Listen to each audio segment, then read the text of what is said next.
Do you know that 7 out of 10 Americans say that they do not want an AI data center built near them? That's 70%. And now Australia is changing the rules around these huge facilities because, after all, somebody has to answer a very basic question: who gets the power, who gets the water, and who pays for it? Now, if you're new here, I'm Lynette Zang, founder and CEO of Zang International. I've studied monetary change since my Wall Street days with Shearson back in the 80s. And this is Changing Planks, where we look underneath the headlines to see what's actually changing. And this week, we have 3 very different stories that caught my attention: AI data centers, a wave of new bank charters, and Treasury possibly using its own cash account in a very different and unique way. But underneath all 3 of them, I see the same shift, because when access gets tight, the rules start changing. And once you see that, well, then the question becomes, who gets priority? So if you like looking underneath the headlines with me, hit like and subscribe, because every week we're trying to spot these changes from all these different places while there's still choices that you have time to make.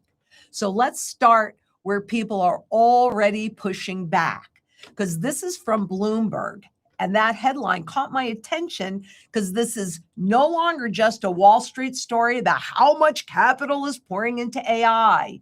Communities are pushing back. And when 70% of Americans say that they do not want a data center built near them, you got to ask, well, why not?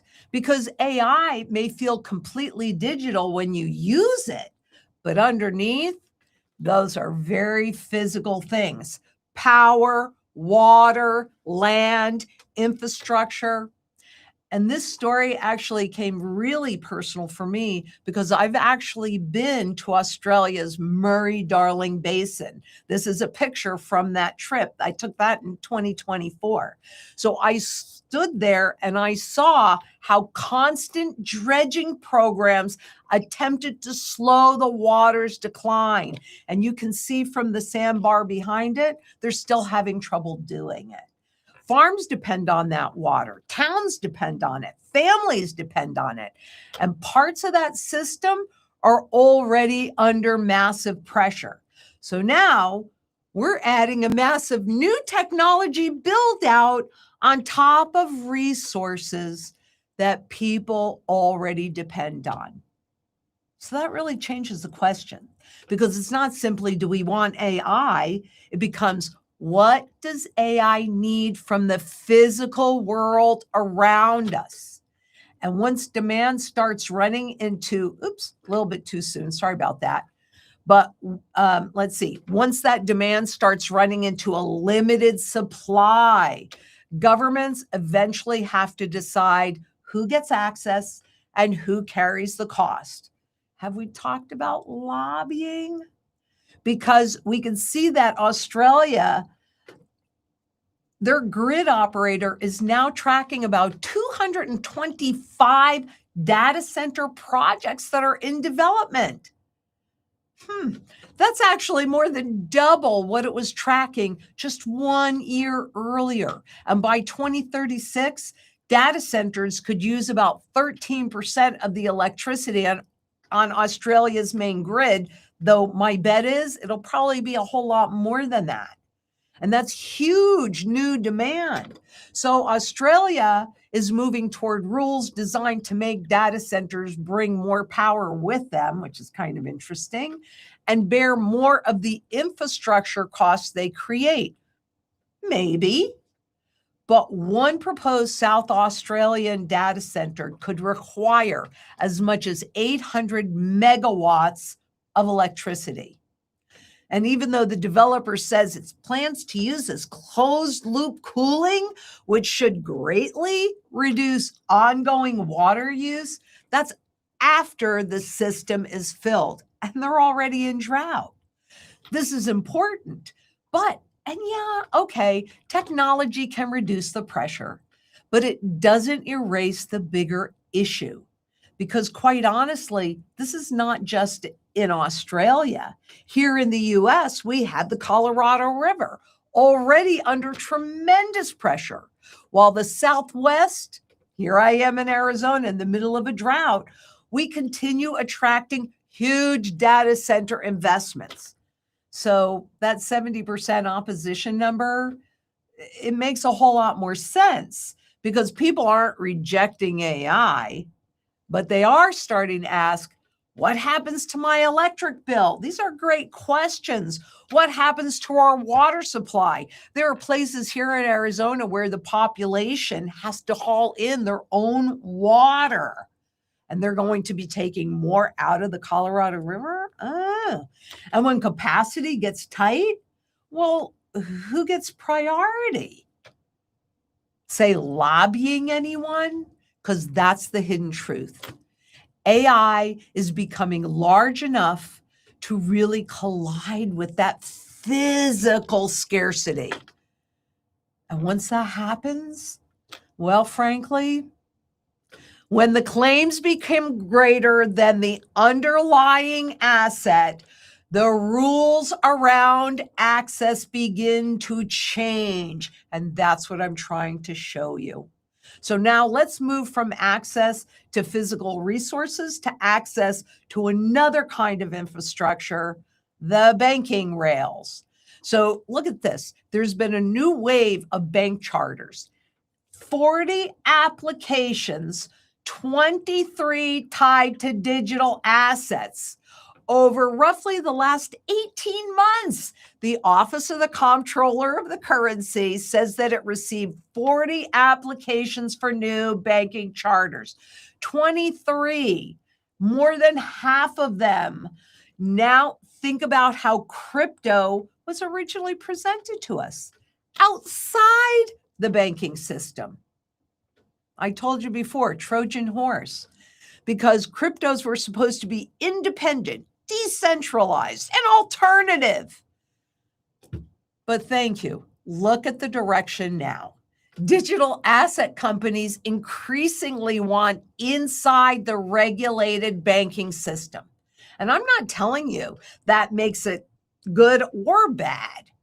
A bank charter can bring supervision, rules, and standards that can certainly be influenced that have to have those rules and standards. But what I want you to notice is the structural change, the change that happens underneath. Because really the story is moving from crypto versus banks, right? Or fintech versus banks.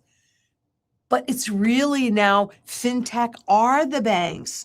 So it's crypto inside the bank.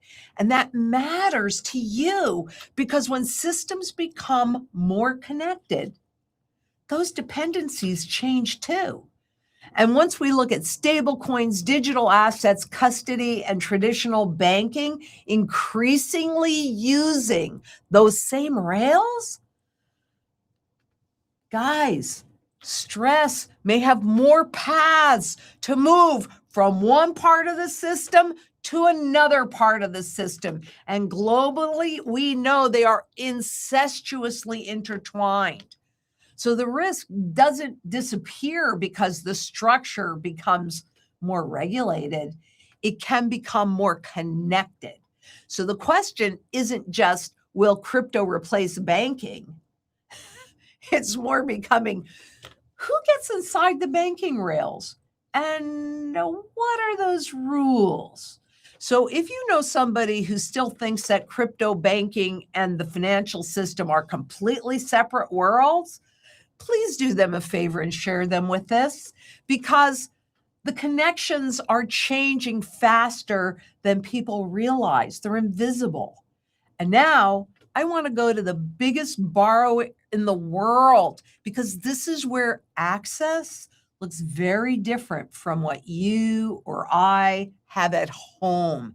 And this matters a whole lot because the Treasury has already been buying back some older government debt. Now, let me explain how debt works so that we're all on the same page, right? If this is interest rates and this is the market value of the debt, the bonds, when interest rates go down, the market value of the bonds go up.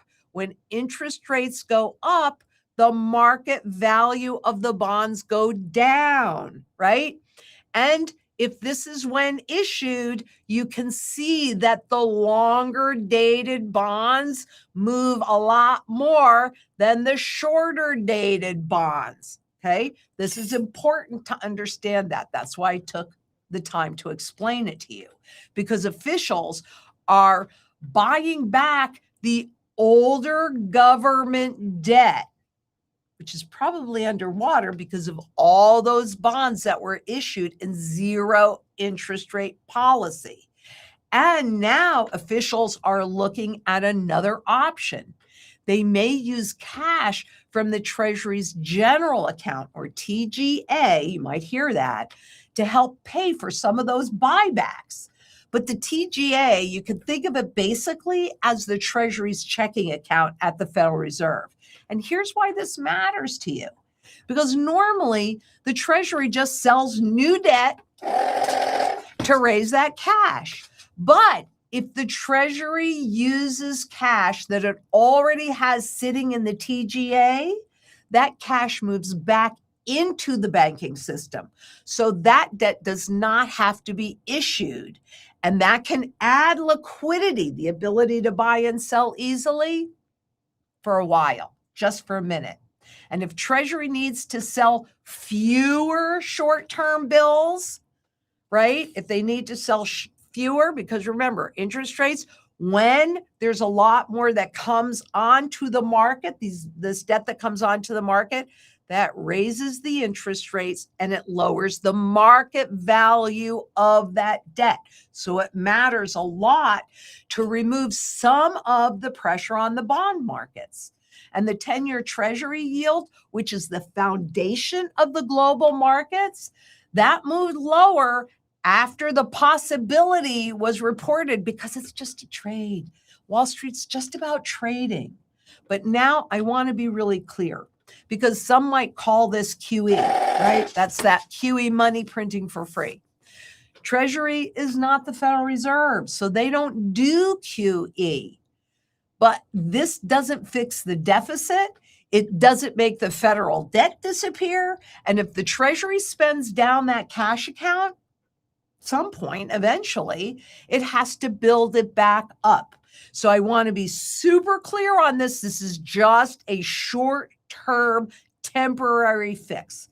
But take a look at what it actually reveals. That when pressure builds in the market that finances the federal government, the Treasury creates or has these tools that it can adjust, as long as the confidence remains. Confidence is key in this whole system. Now, if you turn around and look in the mirror, does your household debt have something that they can adjust? Because if your mortgage goes up, your insurance raises, your groceries cost more, the gas costs more, well, you might just have to change your budget. Do things just a little differently because you can't go in and do this. So the Treasury can change part of the machinery around the financing, and that difference really matters a lot. So now what I want to do is put all these three stories into one page so you can see where they come together, because this is where the changing planks become visible. Let's take a look at that. Power and water, who gets priority? Banking, who gets inside? Treasury, who can change the rules? Australia is dealing with pressure around power and water, but the question really becomes, who gets priority? Digital asset companies are moving further inside those banking rails. So the question becomes, who gets inside? And Treasury may have another way to manage liquidity around the market that finances the federal government for a minute. So that question becomes, who can change the rules? So even though these seem like completely different headlines, there's one big pattern, and that's the rules change. And this is why I want you looking beyond the headline itself and beyond the asset itself. You may have a retirement account or brokerage, bank deposits, digital assets. But did you ask yourself, what has to keep working for me to have access to it? Who controls the rail? Who sets the rules? And what happens if access becomes limited or, I don't know, denied? Have you ever gone to use your credit or debit card and you were denied? All of that is based on permission. And people, frankly, often discover their dependencies after something changes and it's too late. I'd rather see them beforehand. And that's all about preparation. And what's the one money that truly is outside of the system and outside of the rails? Right here. It's in my hands. I hold it.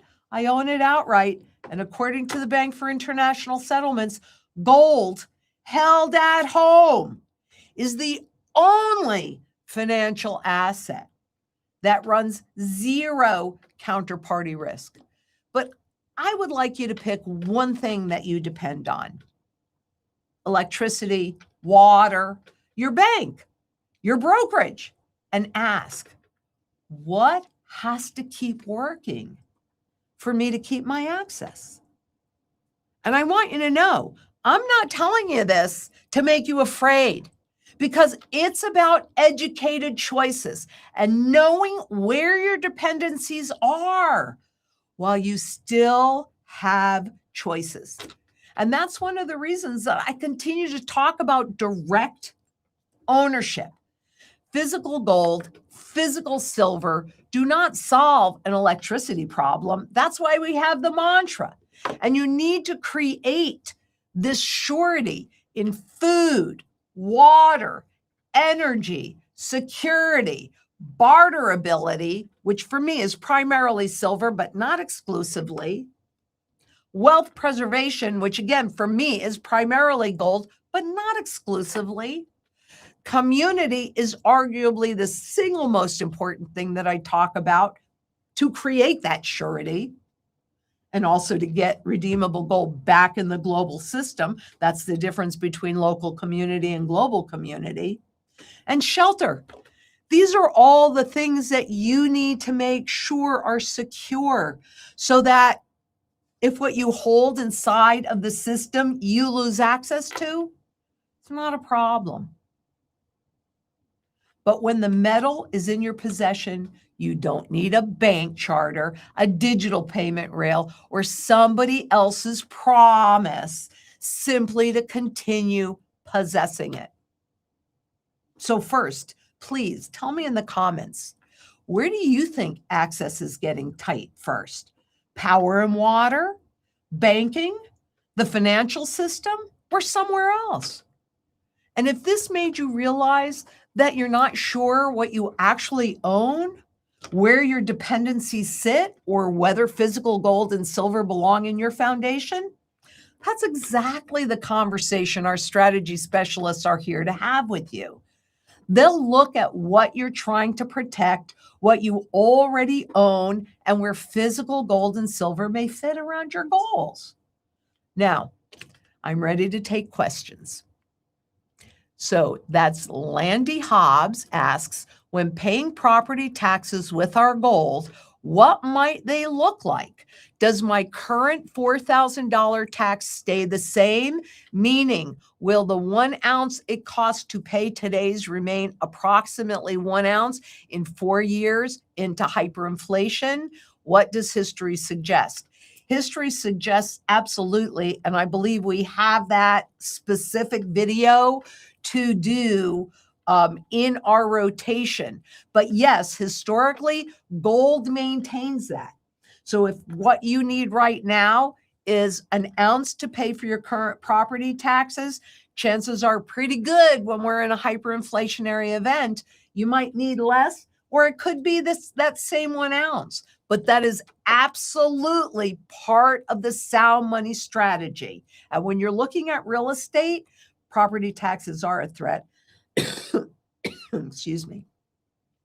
Property taxes are certainly a threat, but so is them changing your mortgage. So another part of the sound money strategy is to have the ability to pay that mortgage off during that first reset. I can't guarantee what that's going to look like, but I can tell you this. Globally, on average, we'll have about a 9-month window to do that. So it's part of the strategy and it's part of the plan, paying off that mortgage and absolutely making sure that you can always pay your property taxes. Because certainly during the Depression, if you didn't pay your property taxes, even if your house was paid off, you lost your property. So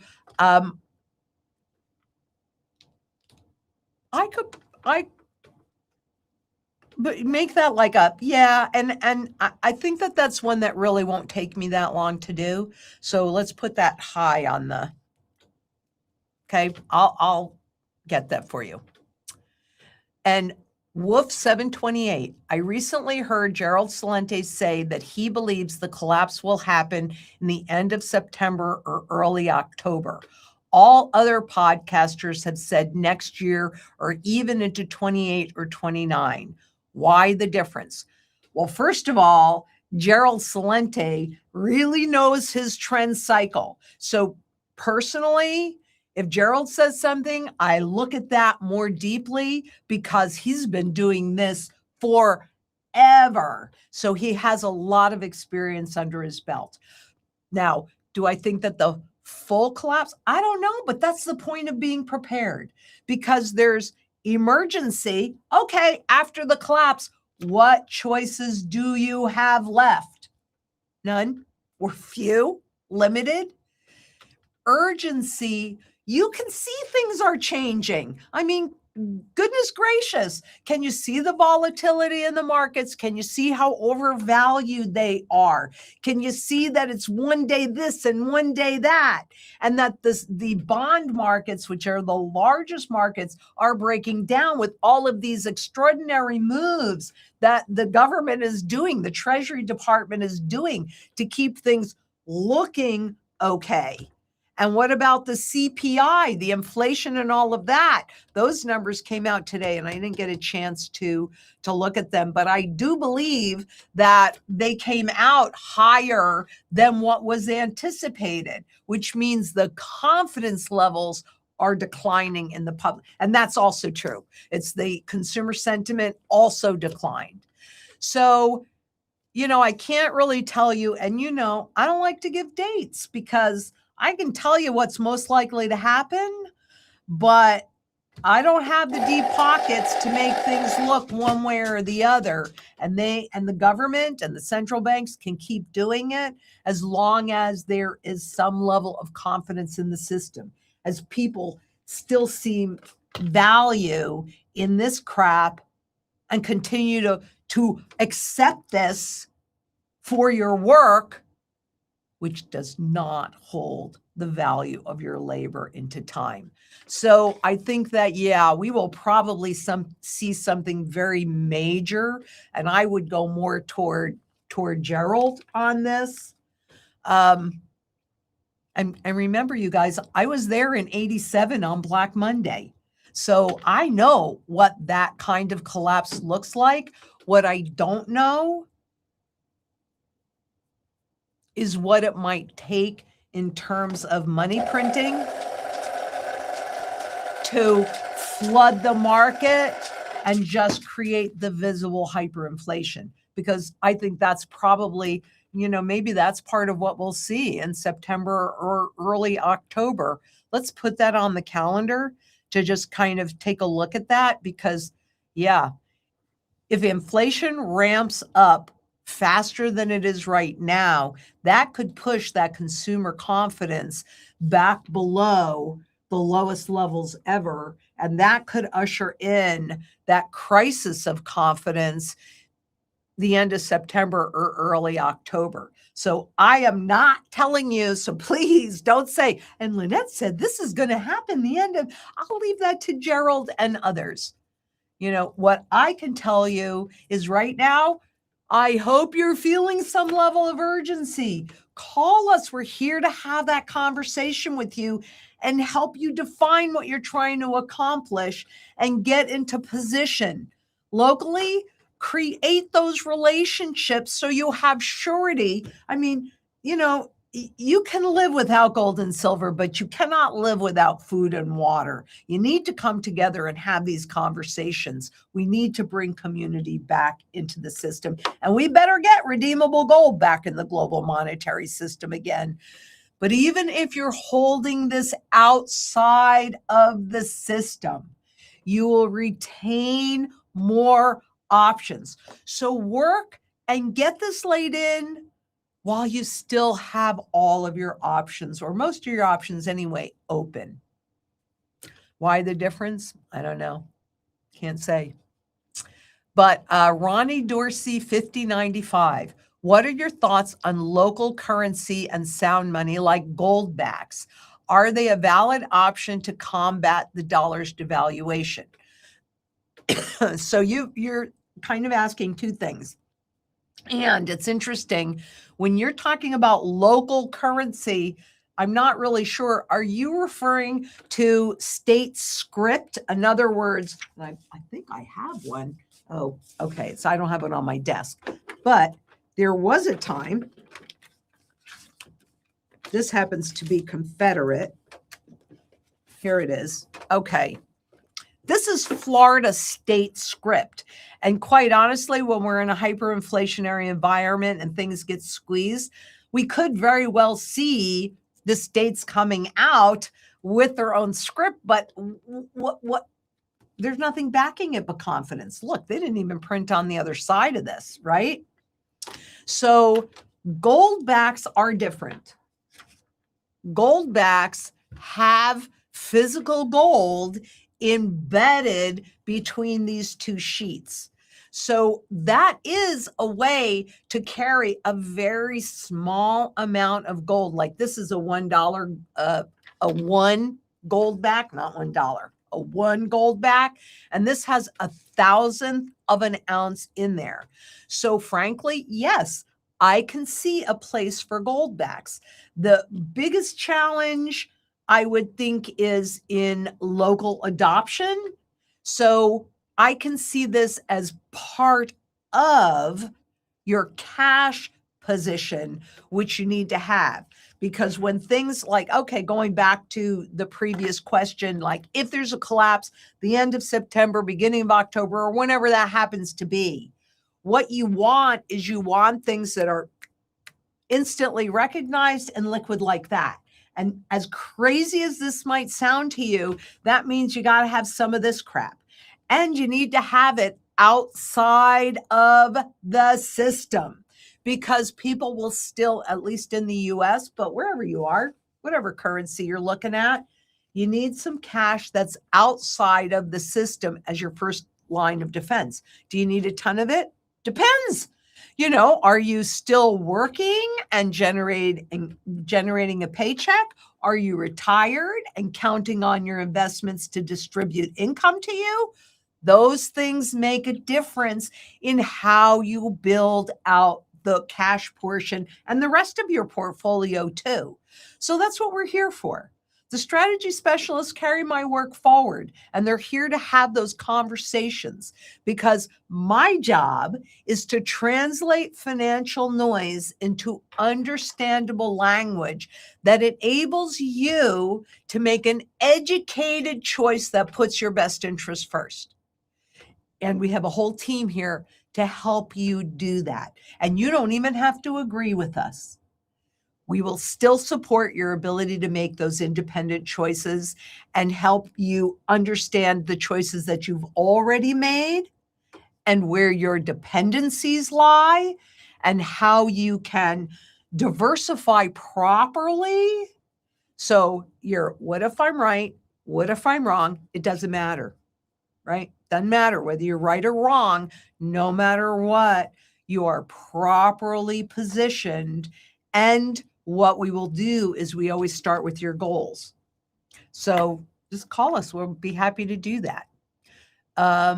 Okay, optimistic beekeeper. Hi, Lynette and team. Please, can you show where we can find the physical gold price chart you show sometimes? That would be stockcharts.com, which is free. Jessica's going to pull that up. And also in there, you can do a relative performance chart. Can you, we can log in, but I don't think you need to. This is the free part. And if you do, it's the dollar sign. You just put in GLD, which is the ETF, GOLD, GOLD. Okay. And I'm not sure what else you have. Yeah, that's the top one is the spot market. You know, interesting because can you see that cup forming? And if you go, that's also the spot market. The next one down. And you can easily see, nope, don't go too far down. There you go. A little bit more, just a titch. There you go. Okay. What's really interesting to me to this chart, I talk a lot about the 200-day moving average. So for people that are new to this, this is what it is. Every day for 200 days, you total up where spot gold closes and you divide it by 200. And that gives you an average. But that 200-day moving average kind of acts like a rudder on a boat, right? So if the spot price is a water scare, there's only so far below that line or above that line that it can go before it's coming back to that line. So you might notice that when spot gold hit that peak and then started to correct back down and everybody was like, oh my God, did I make a mistake? This is a trading vehicle. And you can see how it went below that 200-day moving average. And guess what? Now it's above it. And you can also see, let's see, the 50-day moving average is that blue line. So again, every day for 50 days, they total up where spot gold closes, they divide by 50, gives you an average. So you can see that all of that is starting to turn up again. But so stockcharts.com, you can get into this. Do you know how to pull up the relative performance on this? It's in the lower right-hand corner. See where it says more? Don't go too far. No, up. Yeah, below that. Yep, go all the way over to your right. There you go. Click on more. See where it says interactive perf chart. Click on that. Okay, now just for fun, I love this relative performance chart. And again, I'm just using the free copy. Go ahead above that. You have to go above that. Okay, see where it says the dollar sign and the, do a comma, no space. Do a comma.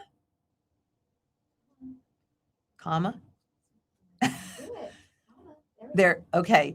And then put a dollar sign, USD, which is a US dollar index. And then just hit enter. There you go. Okay, now scroll down. Okay, so yeah, get rid of that. Okay, so that blue line is the dollar index against its trade weighted basket. And it's actually, if I went back all the way earlier, because I'm thinking it was October 9th of 2002. I came into the industry after most of the formulas, and they're just standard formulas, had confirmed for me what was happening in the currency markets, in the dollar markets. And that was in June of 2002. In October of 2002, there was a confirmation, a technical confirmation, and that's when I knew for sure, and I could see it coming before that, that we were on the very last leg of this experiment.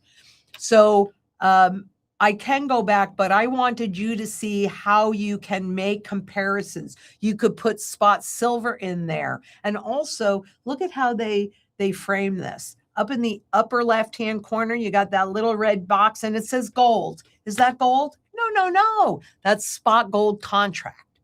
But they want you to think of that it's gold. It's not. You want to see gold? Here.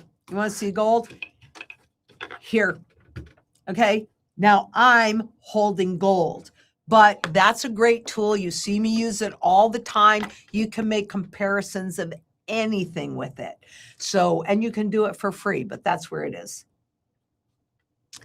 And resistance check 777. PG here. With Medicare, some Medicare regulations will take your house when you die if you fell ill and had high medical expenses. A roundabout for another inheritance tax. Boy, you know, desperate governments do desperate things. And I think it depends with Medicare.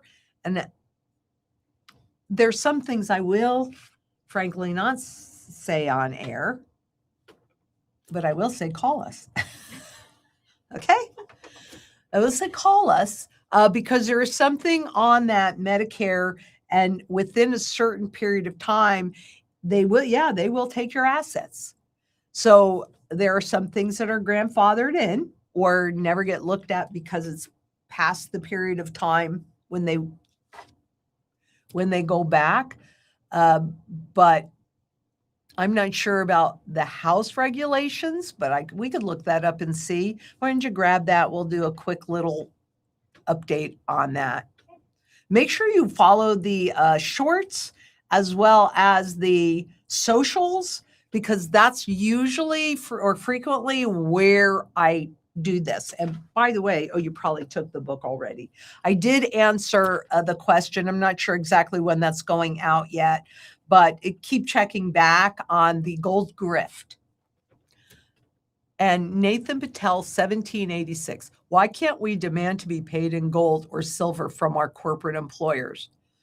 Well, you can. I mean, you know, we certainly can do that here and have no problem with it. The big challenge is we've been taught away from thinking of gold and silver as money and into thinking this is money. How'd that happen? It's really simple. They put three things together. They let them appear to be the same. And then that makes your perception think they're the same. So we start out with a $20 gold coin, almost an ounce of gold, and a $20 gold certificate. See, it's got that little gold there. And a $20 Federal Reserve notes for 20 years. Look at how similar they look, right? You got the little gold there, and look at these two bills. So, you know, people thought for 20 years these things were in circulation at the same time with the same face value. Every single one of these is called $20. The challenge is, or the truth is, this is the asset itself. This is outside of the banking system. You hold it, you own it outright. You don't need anybody's permission to access it because it's in your possession. And your whole barterable position needs to be where you can access it like that, because that's when you're going to need it. So they give you this little gold circle and they call it the same thing, $20. And hey, I could walk into any bank with this and walk out with this. So they're just the same. It's okay. And as long as nobody tested that, okay. This is a claim on the asset. This is the asset. This is the asset. This is a claim on the asset. And what's that? That's debt. That's what that is. So they trained us to think that all of this is money. This is not money. This is currency. The most important function of money is to hold the value of your labor through time. This is not rocket science. It's very simple. Why does it do that? Well, guess what? It does it because of all assets. Well, I got to go to silver here too, right? There are 33. This is not an all-inclusive list. There could be others, but this is just what I could think of. 33 different global users of physical gold, 36 different physical users or global users of physical silver. What does that mean? That means it's above all governments and central banks' ability to inflate away. It's not rocket science. It just has the most functionality and the most demand, not just one place. The charts we were looking at earlier, those spot gold contracts, one place. This stuff, one place. Now, this is a bill. This is a $20 bill from before 1971, when there was still a level of gold backing the currency because foreign governments could send in dollars in exchange for it. This is a $20 bill that was created right after they took the gold out of the system, 1977. Can you see a difference between these two? It's how they do it. They know how to do it. Earlier, I'm going to go back here. There's my Trojan horse, right? Earlier, when we're talking about the changing of the rails, and when they came out, I mean, really, is it a coincidence that Bitcoin was born in January of 2009 and follows almost to a T the 1996 NSA white paper on how to make a mint?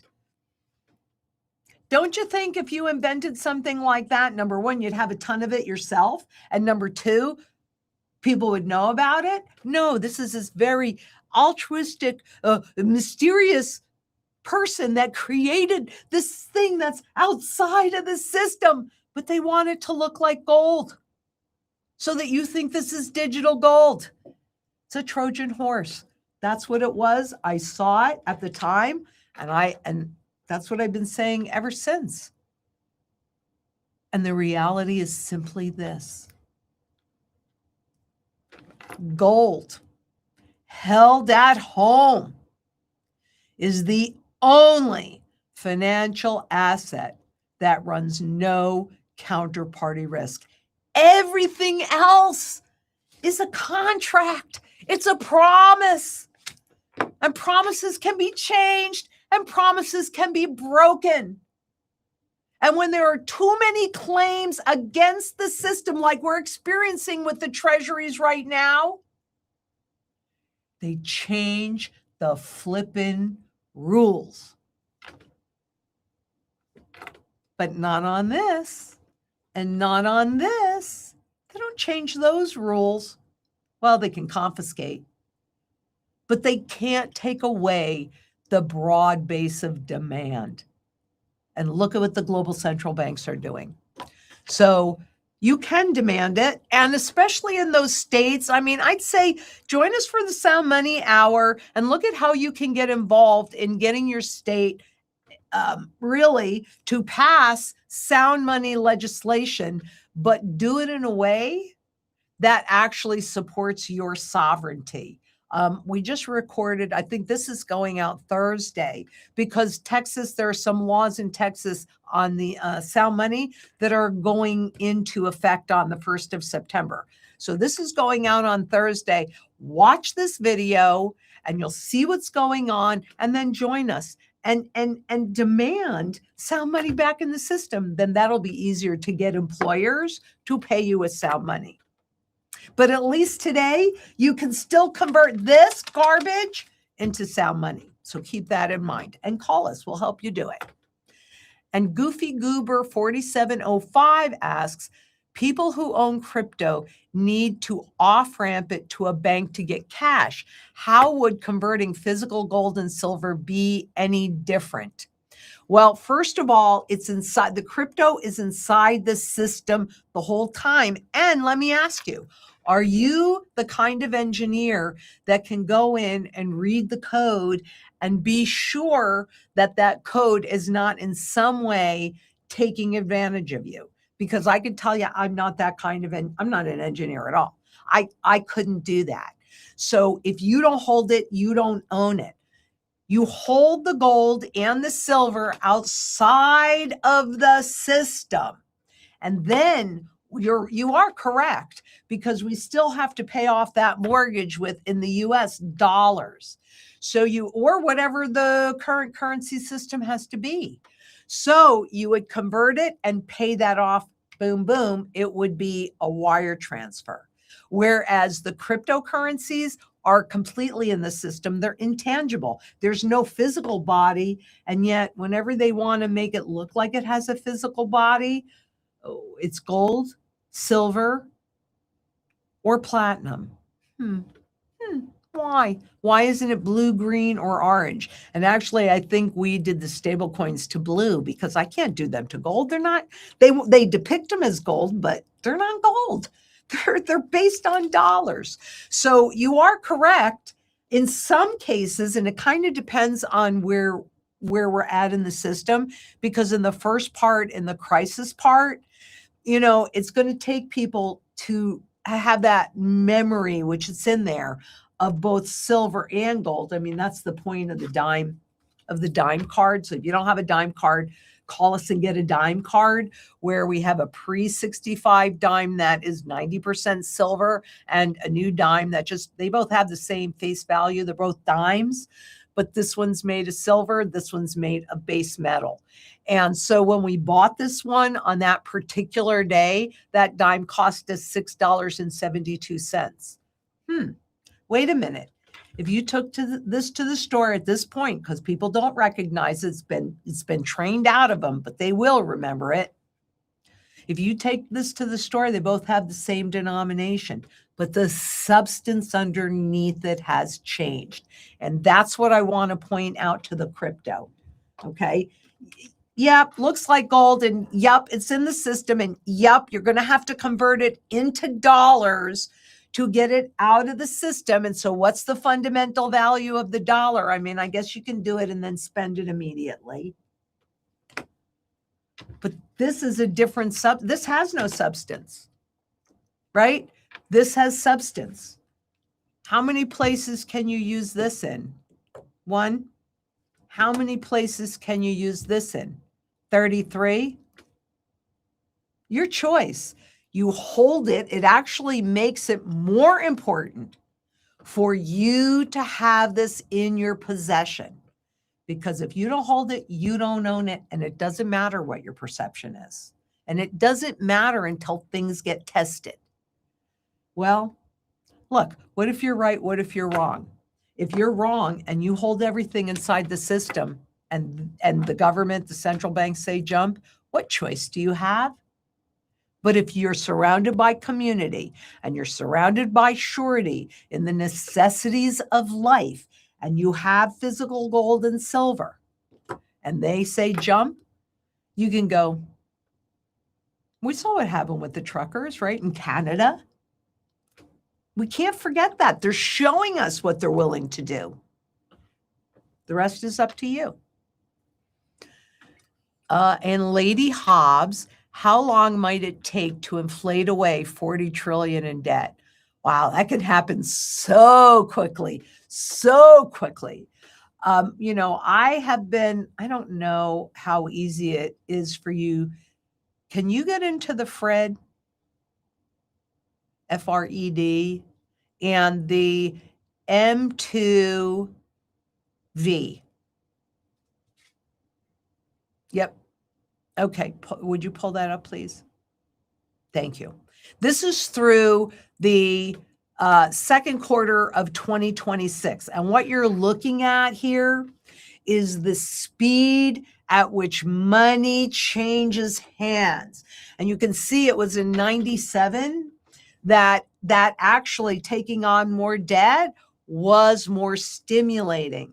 But I want you to look at what happened, because quite honestly, by 2013, the movement of money through the system was already worse than it was. According to the Federal Reserve, this is not my opinion, this is according to the Federal Reserve, the movement of money through the system was worse than it was during the Depression in 1933. And I'm not kidding. I have the data from them to show you that.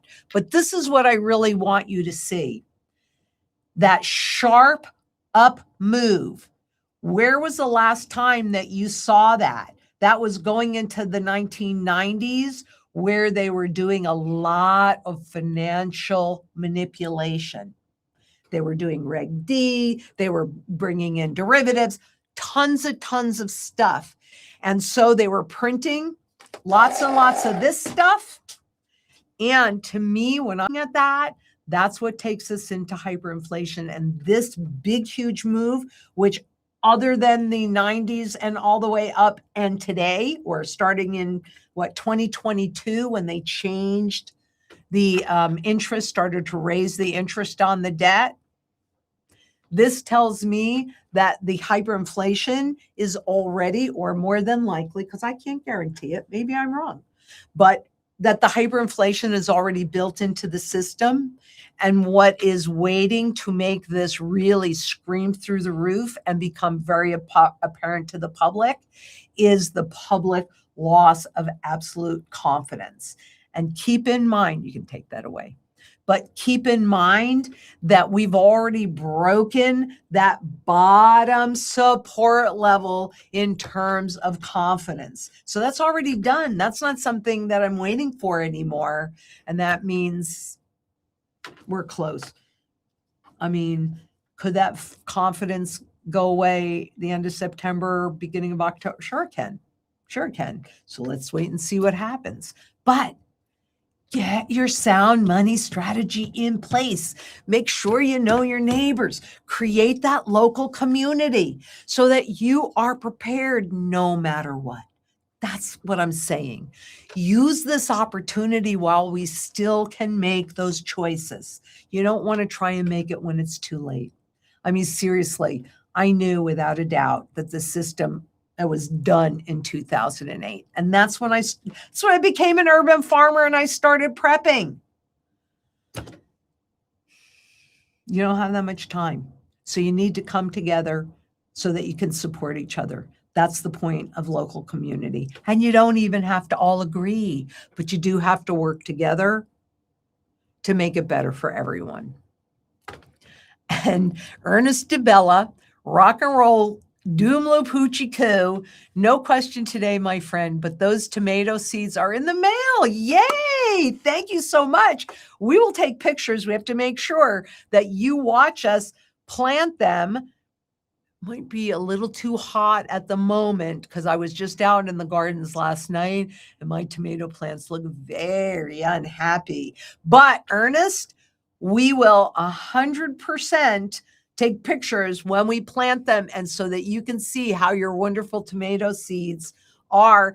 And if we can create something in Texas, an event in Texas, would it be okay if I just sing you the song quietly, not on stage? But I promise you a song when we make that happen. And thank you so much for the seeds. Cozy and a hail. Cozy and a hail. If I butcher it, please forgive me. There are risks everywhere. When do you buy physical? You have to wonder, do I own gold and silver or do I own tungsten? How do you combat this risk?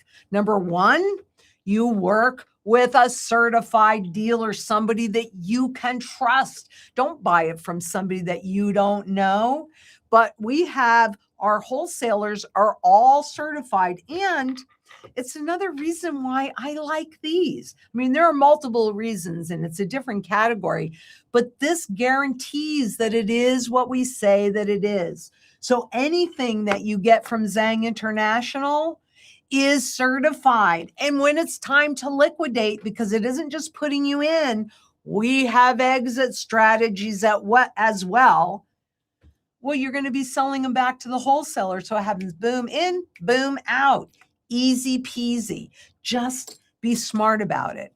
Also, tungsten, while it can mimic, did we pull up the, I know Emerald and I did a video on how you can tell if something's real or not with the ping test, etc.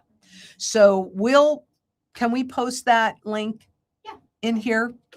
Okay. I believe that we posted it in last week's live, but we'll post it in this week. Right, because there could be new people that are coming in. Absolutely. So we make it easy for you. And keep in mind too, gold and silver are not magnetic. So if you have a nice heavy duty magnet, then that's another way to test. For things like silver, it should be marked 925 or sterling. And obviously, certified silver. So make sure that you do your homework and make sure that you're dealing with somebody that's reputable and they're dealing with certified wholesalers. So, yep, that's how you do it.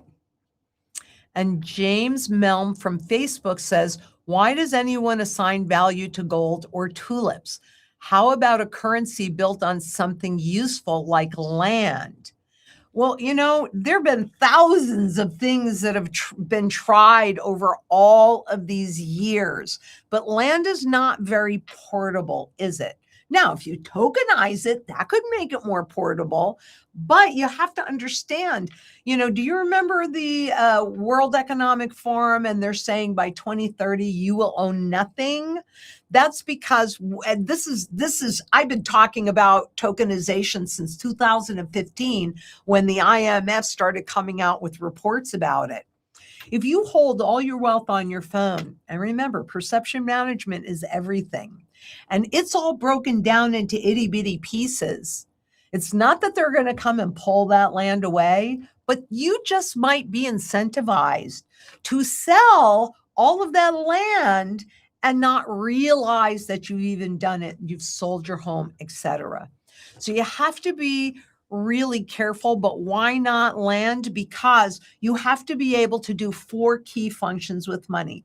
It needs to be a unit of account for pricing, a medium of exchange for trade, a unit of value so you're fairly paid for your labor today, and the key, because this stuff can mimic that, right? But the most important function of money is as a store of your labor through time. And that's what this stuff takes away. It creates inflation by design. They just want it low enough. But why can't you use land? Because you can't divide it. You can't divide it up. It's not portable. It's not portable. It's the same thing. Why can't you use food? I mean, in Germany, during the Weimar Republic, they wanted to use rye, which was a very important commodity for them, but that has a shelf life. They used to use lapstones, and I would put that in not exactly the same category as land, because you can grow on land and you can live on land. You're not going to live on a lapstone or grow food on a lapstone. But lapstones were, huge. You can't move them. So you need a level of mobility. And, why not diamonds? Well, that probably wouldn't be a good idea now because they figured out how to make diamonds in labs. They haven't figured out how to create the same properties of gold and silver in labs. So look at the demand and look at the functionality and look at the monies of function, or how money's supposed to function.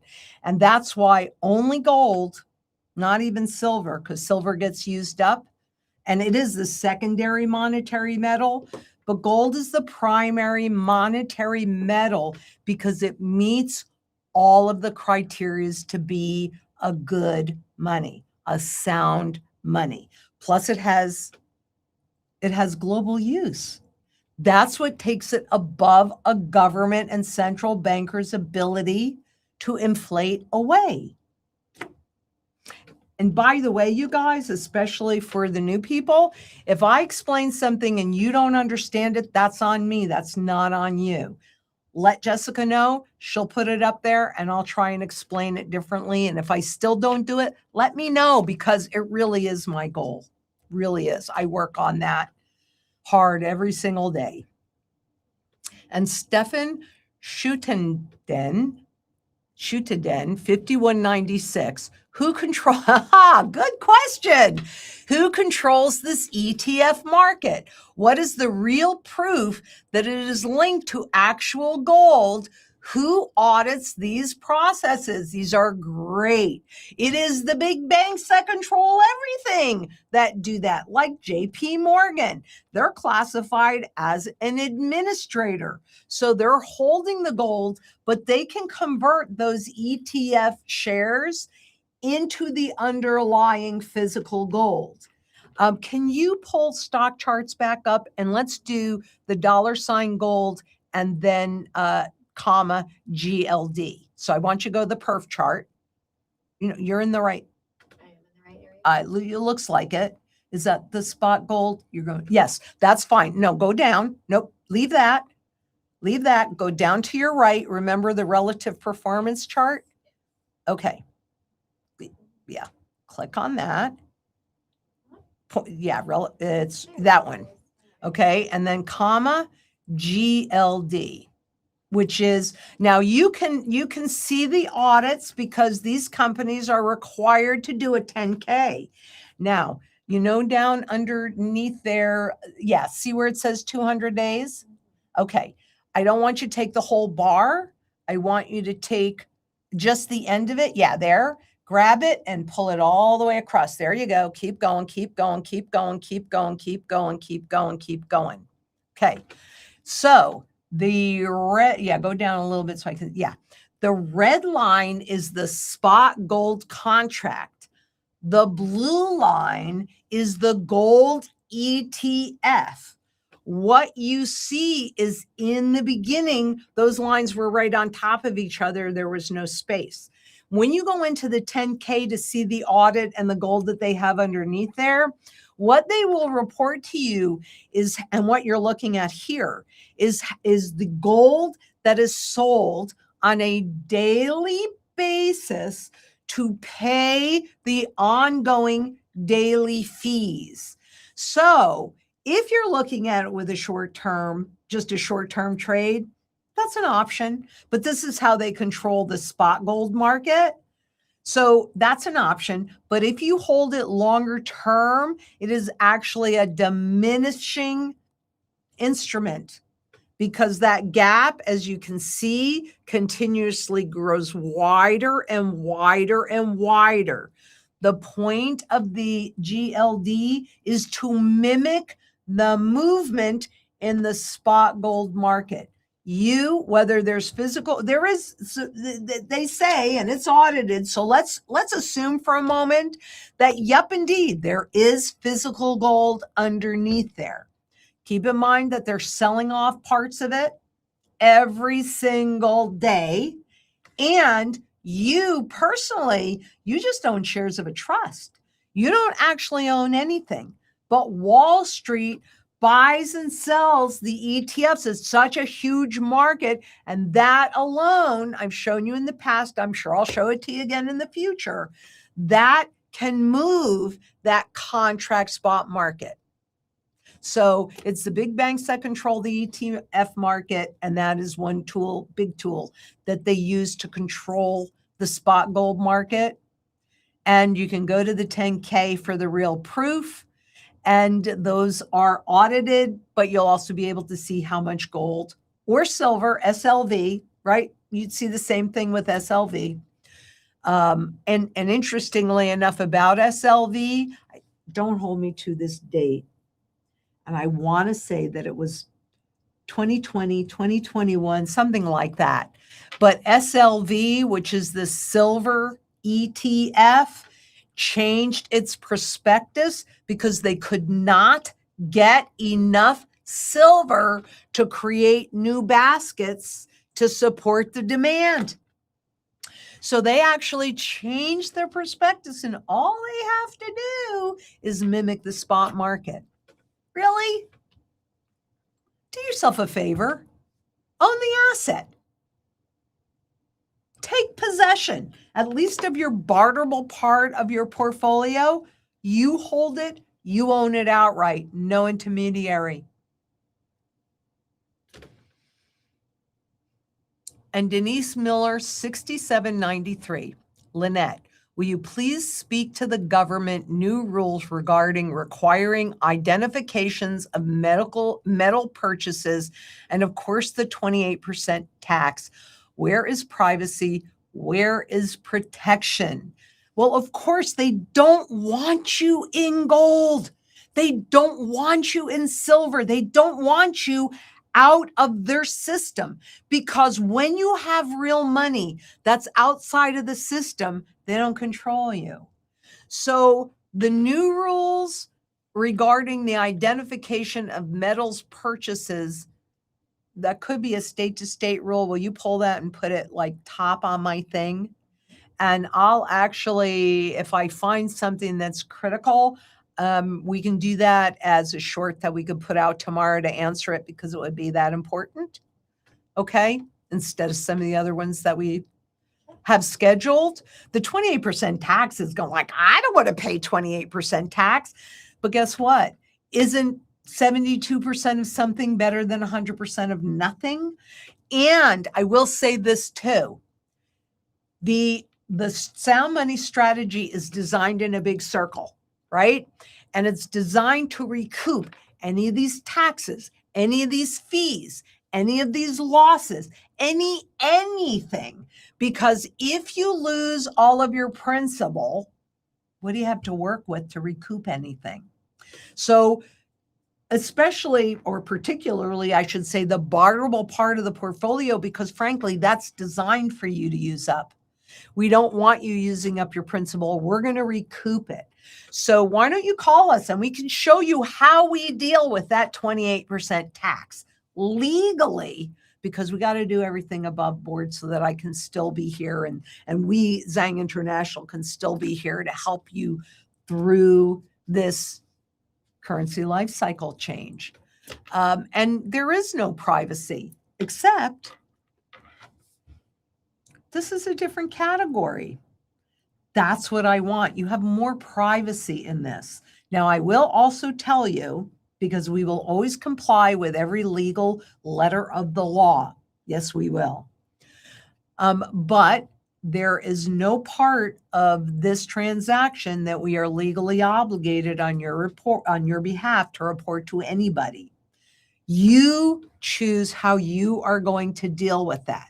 We have to follow the legal letter of the law. And if the law is changing, we're going to have to comply. So I don't want to misguide you in that way, but we have a strategy to recoup any of those taxes, any of those fees, any of the losses. Make sure that you are properly diversified and private. So yeah, protection, different category, and privacy. And Elizabeth Murray, 5718. Obviously, Tether will be backed by gold.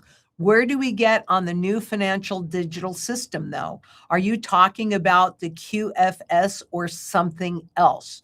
Well, they're already building those rails, and it really didn't matter that we were in a crypto winter, and maybe that crypto winter is over, because look at all of the new bank charters from fintech that are coming into the system. So they're pushing us in that direction. You don't have to get on. You're already on. It's just that you can't see it yet. They're testing it. They're putting the system in. This is why it's so important that we join Sound Money Hour, which is the second Monday of every month at 6 p.m. Eastern Standard Time, and we fight to get redeemable gold back in the system. It has to be redeemable. You have to be able to take possession of it, or you won't have your power back. If they control everything, meaning the central banks, the governments, the corporations, then you tell me what rights you have. You tell me what privacy you have. You tell me, because you won't have any. It'll go from I hold the asset, I have control, to, okay, I can redeem this for this. So I have a claim on the asset, to this, boom. All I have is a debt instrument, but you see, this is a debt instrument that does not pay or charge interest. It creates kind of some of the same limitations that this created for him. No. This is too expensive to print. And besides that, if you use cash, it's invisible. No. They are going from you in control to them completely in control. Is that okay with you? And that's really the question you have to ask yourself. And what kind of world are we going to set up for our children and our grandchildren? If it's okay with you, don't do anything. If it's not okay with you, then come together in community and let's make a positive difference for a lot of people.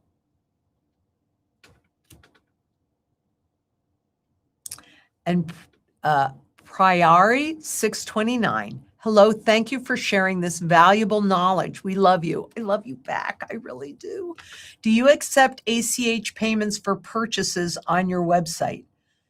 That's an emerald question. We might. We might. How about calling us? Because I don't really deal with ops. That's Jacqueline, the president of the company, and Emerald, who's been on before. I somehow think that we do, but there might be some kind of cap on that. So you can't hold me to that.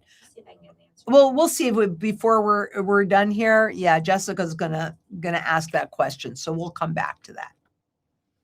And Jerry Mandarin 6. So what's the point in everyone praying to the God of the spot market? Every dealer, every buyer, look at the spot price, and that's what they base it on. Sure, there's premium, but it still isn't close, because that's what we've been trained. It's the financialization of, I think that I have that chart. I think I have that chart in the maps, the money maps that we did this morning, with the size of the financialized market. So what's the point? The point is that this is a trading market, and it's about your perceiving that that's gold. That trading market is gold, because then they can manipulate it, create all that volatility. And that's actually what they said when they created the spot gold market in the 70s. They said that they can manipulate how you think about gold with this. And that's when they started training us to think of gold and silver as a trade, not as money. So they took the gold away from us in 33, and they took the silver away from us in 65. They didn't take it away, but they converted it. They left the silver in the marketplace, but then threatened to manipulate the market if you tried to hoard the silver. 71, they took the gold away from everybody, and we were trained to think of it as the spot market. So take a look at the money maps that I did today, which is not coming out this Saturday. It'll be the following, September 5th, I think is that date. Okay. And you will see how the markets were financialized, and really it's training. And that's why my work is so important, because my favorite question, how many times can you be lied to when you do not know the truth? I'm showing you the truth. I prove it. We have links to all of the stuff that I ever show you. Lots and lots of links.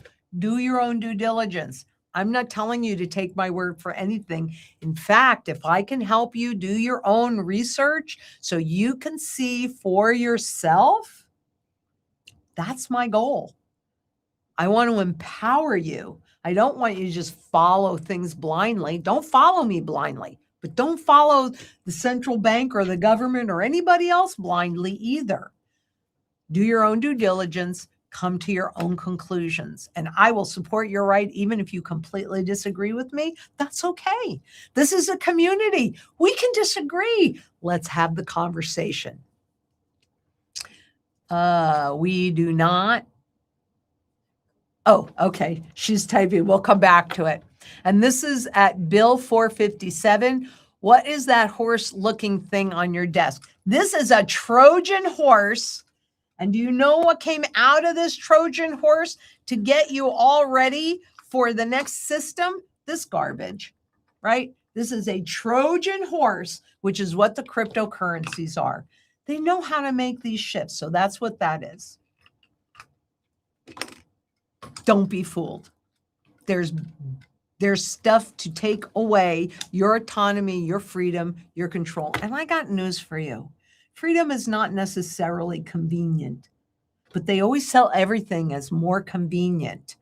If you have trouble and they don't like what you're saying and they cut you off, I'm pretty sure that will not be convenient for you. Having said that, if you have surety in all those 8 mantra pieces, food, water, energy, security, barterability, wealth preservation, community, and shelter, then you're really in much better condition than if everything is just held intangibly. What do you do? Okay. So you want me to do that one first? Well, no, that's the answers. Oh, okay. So this is the answer on the ACH, and this is from Emerald. Okay. We do not accept ACH payments on the website. We will accept them, but we will not initiate them. So if that's about as clear as mud, then give us a call, and you could actually even talk to Emerald, or I'm sure the strategy specialist, because this is what they do all the time. I don't do that anymore. So, and believe me, I got enough going on. Did you guys, this sometimes I feel like Christina Applegate, she was a Bundy, whatever her name was. Okay. I don't know if you guys ever watched the episode where suddenly she became brilliant. And so they could load up all of this new information in her head, and somehow she magically retained it, and she was on a talk show. But it got to the point where her brain was saturated. And so then every new thing, she had to throw an old idea out. Sometimes that's how I feel. Sometimes that's how I feel. And Dan Gibson, 7336. Please forgive me if I butcher your name. I don't mean to. Will copper coins ever be worth anything? Yeah. If you have pennies that are made prior to 1982, they're 95% copper. And then even after that, there was still a level of 15% copper in it. Now the newer pennies, even though they discontinue, they have no copper in them at all. But the older ones, especially prior to 1982, yeah, they have the copper weight. So yes. And Bill 457. So the spot market started in 71. Actually, it started in 77. So everything is done in stages. I don't know if we have that slide easily up, or did we do one in social media? I don't know if we did that slide in social media. Oh, God. I'd have to find it. But yes, they started the spot market in 71. And I can probably do a little something that we can hold up there. And they actually do tell you that they're creating this trading market to keep you away from the physical. The goal was to create this huge paper market that would dwarf physical demand. And yeah, that was 77 when they actually did that. 71 was when Nixon, and I'm going to tell you this, I have never seen anywhere, and I've looked, where they have called what happened in 71 a confiscation, but I lay it out to you. You can form your own opinion on that. The agreement in Bretton Woods was that foreign governments could send us their gold for safekeeping in exchange for dollars, that whenever they wanted to, they could then send in their dollars and get back the gold at $35 an ounce. Well, when the claims became more than the gold that we had available to deliver out to the countries, there was a choice to make. It was either honor the claims and use up whatever we had in storage to support our own currency, or change the rules. They changed the rules and they disallowed government's ability to send in these dollars and pull the gold out of the system. They just say, oh, Nixon closed the gold window. But isn't that a confiscation to you? It is to me. You formulate your own opinion. So Ashley actually said that we do not have a social piece on that, but that we can. We can do it tomorrow. Let's do it. Just don't let me forget. And I'll pull that up. So if you guys aren't watching the socials, start watching them, because I'm happy to post all of this and lots of stuff on them.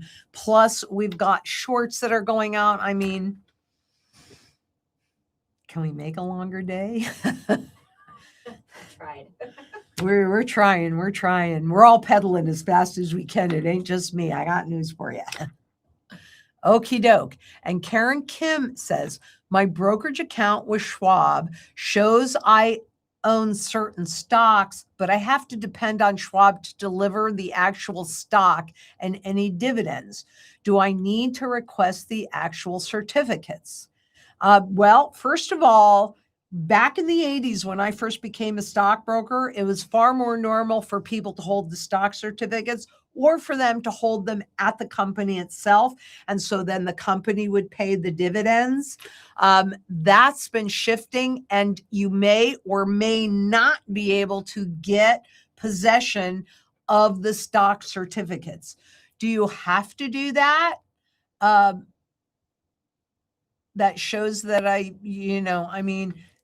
Schwab, okay, it's DTC that's way up here on top. They are the true legal owners of your stock shares, seed and company. Then there's DTC, DTCC. So then there's like Chase and Wells Fargo and Bank of America, the big kahunas, and then all their subsidiaries. Didn't you ever wonder why nobody went to jail for the financial crisis in 2008? It's because they write the contracts. So what that means, though, is that they get to use those 100 shares of stock for their benefit as collateral. You have a bunch of choices, and it kind of depends on what you're trying to do. You could definitely call Schwab and ask if that's an option. So that would be the first thing to do. You would have to if you take possession of the certificates, you will have to deliver them should you choose to sell them. And then that only gets converted into this. Or you can call investor relations at that company and see if they have that program and let them hold them. Or you can let Schwab know, make sure that you're not in the kind of margin account where they legally can use your equity. So it's kind of a little complicated, but again, call us. I'm around all the time and I can help you figure it out. But you can call Schwab and find out what your options are. I'd be surprised if your stockbroker knew, but the branch manager should know, and call up and find out. And at the minimum, make sure that they're not sitting in an account that they can actually use your equity. That's what I would absolutely do. So if it's a margin account, yeah, they can use it all day long. Find that out first. Find out what that string is. And then however we can be of assistance and service to you, that is our job. We work for you. All of us here, we work for you. So let us know how we can help. And we will. And John Digsby from... Nope, Bill. Oh, Bill. Okay, sorry about that. Bill 457, and I will get to you even if we run over, John. Okay, thanks. Never knew the history of the spot market after watching it for many years. So in 1971 is when the paper market started. That's when they disallowed foreign governments sending in Federal Reserve notes and pulling the gold out of the system. And then it was 77 when they actually started the spot market. And then there's a phenomenal quote from Sir Alan Greenspan, who, before he became Fed chair, admitted and encouraged people to have gold because that's the only way you could protect yourself from inflation. But once he became Fed chair, oh, that was a different story. And then when he was no longer Fed chair, he tried to get his reputation back. Flippy floppy, flippy floppy.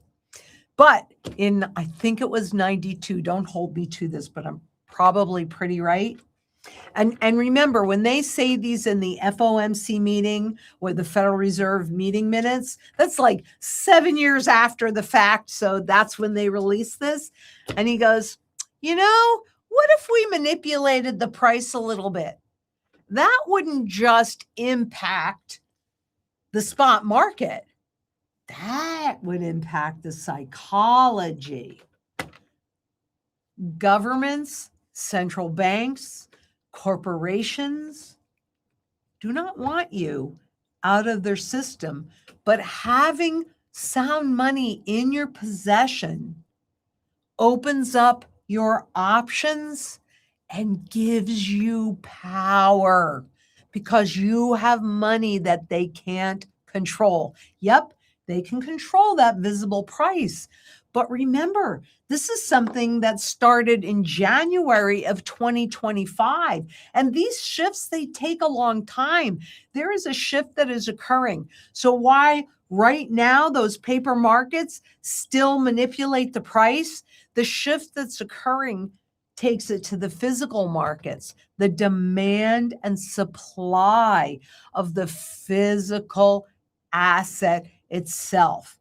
At some point, I can't tell you when, because that's way above my pay grade, but at some point, we will revert back, at least for a minute, to a true supply and demand market. That's already underway. We're about 1.5 years into it. I don't know when, but I can tell you, here's a guarantee I will give you, and I can't give you a lot of them. Number one, I will show up and do the work because I can control me. Number two, at some point, every asset, every instrument goes to its true fundamental value. What's fundamental value? Well, that is the single most important function for why it was created. What is the most important function for money? To hold the value of your labor over time. You can't go back and work those hours again. The most important function of this is to inflate it away, to rob you of your labor. And actually, how easy would it be for you to put up the purchasing power chart and show them that big whopping zero at the bottom of the chart? And this is the Federal Reserve telling you, this has no value. Yep. See that zero on the left-hand axis? Can you guys see that on the bottom, on the left-hand side, all the way on the other side? I see where your mouse is. Go all the way over. Okay. Look down on the bottom. There's a big fat zero. You guys see that? That's the Federal Reserve. And how far away are we officially? Understand, this is official. This is the Federal Reserve. It's not me.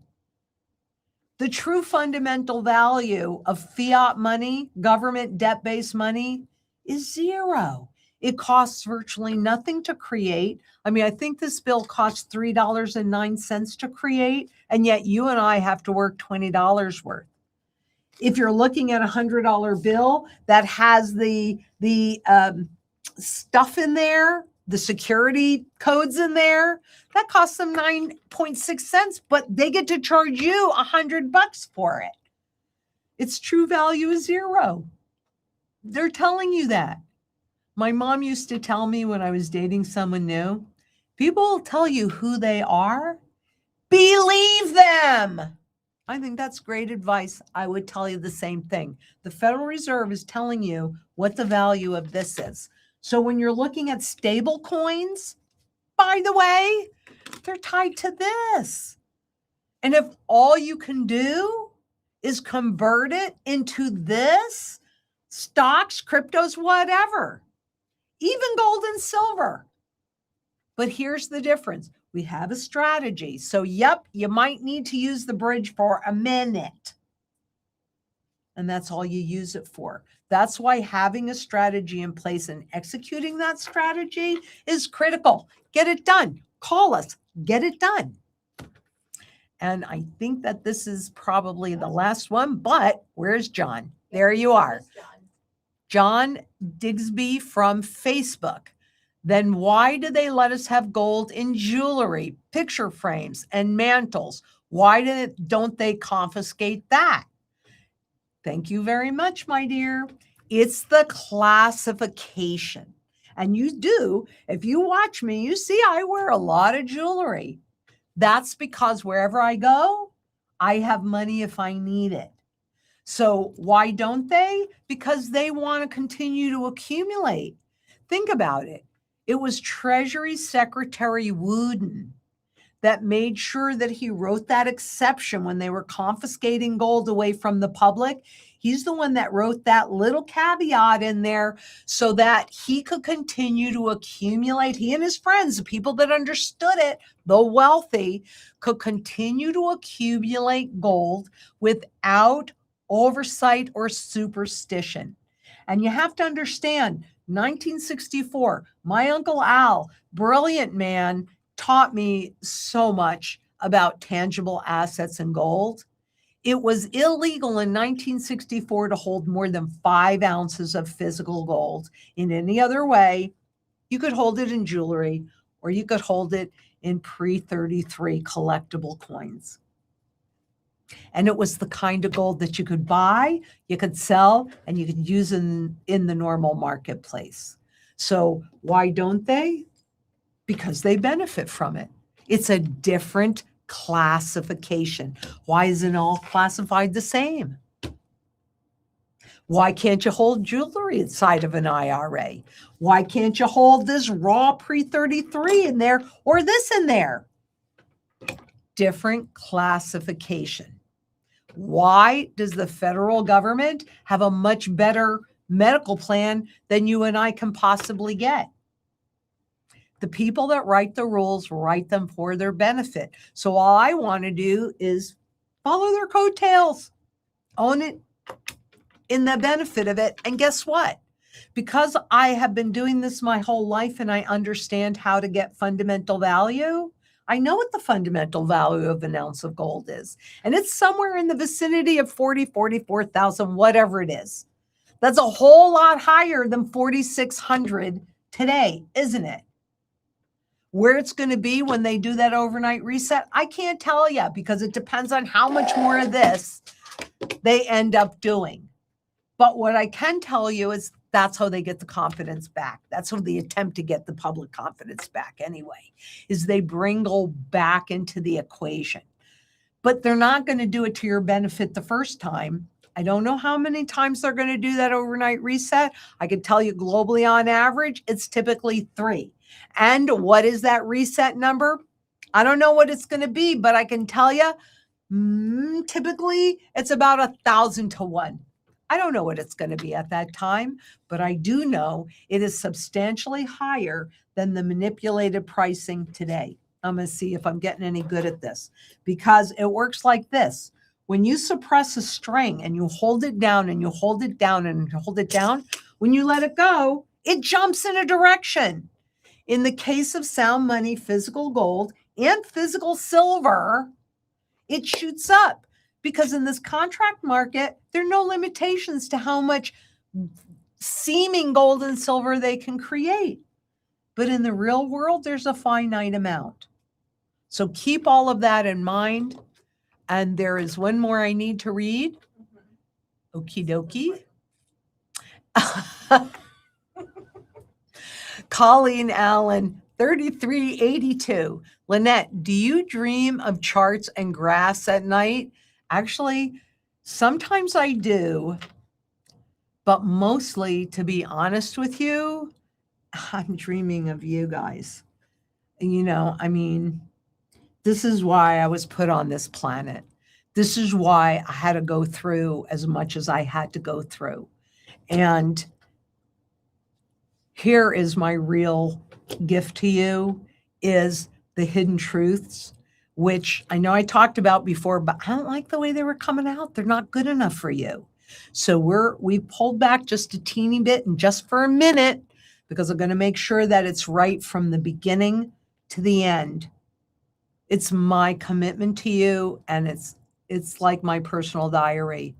And in there, I'm showing you why I say I've been groomed for this moment in time.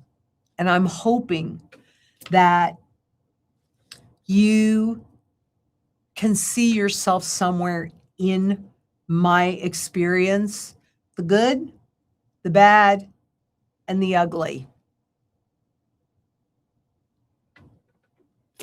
Yeah, Jessica and I were talking about this earlier. I feel a huge obligation to be here for you. And I will be, and all of us will be. It's not just me. I have a phenomenal team here. Phenomenal. I'm very proud of us. I'm very proud of what we're doing. I'm very, very proud of what we're creating. We do what we say what we do, and you get to hold our toes to the fire. And I know together in community, we can accomplish anything.